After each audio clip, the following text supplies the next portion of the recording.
Israeli company के Pegasus spyware के जरिए फोन टेपिंग की रिपोर्ट पर सोमवार को संसद में जमकर बवाल हुआ। कांग्रेस ने पत्रकारों के साथ दूसरी हस्तियों के फोन टेपिंग की स्वतंत्र जांच कराने की मांग की।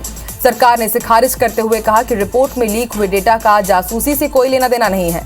इस बीच 16 मीडिया समूहों की साझा पड़ताल के बाद जारी की गई इस रिपोर्ट में दावा किया गया है कि पेगासस सॉफ्टवेयर के जरिए सरकार पत्रकारों के साथ ही जानी मानी हस्तियों की जासूसी करा रही है।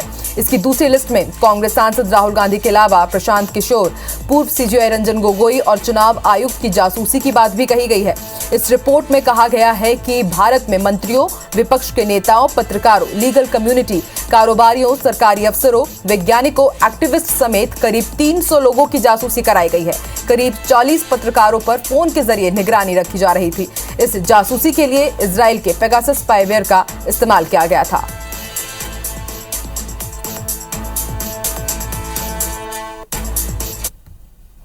कांग्रेस ने पत्रकारों के साथ दूसरी हस्तियों के फोन टेपिंग की स्वतंत्र जांच कराने की मांग की है। सरकार ने इसे खारिज करते हुए कहा कि रिपोर्ट में लीक हुए डेटा का जासूसी से कोई लेना देना नहीं है।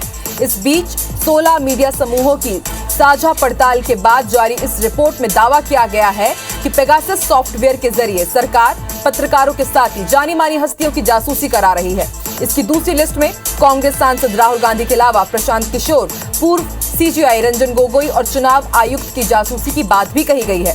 इस रिपोर्ट में कहा गया है कि भारत में मंत्रियों, विपक्ष के नेताओं, पत्रकारों, लीगल कम्युनिटी, कारोबारियों, सरकारी अफसरों, वैज्ञानिकों, एक्टिविस्ट समेत करीब 300 लोगों की जासूसी की गई। करीब 40 पत्रकारों पर फोन के जरिए निगरानी रखी जा रही थी। इस जासूसी के लिए इजराइल के पेगासस स्पाईवेयर का इस्तेमाल किया जाता था।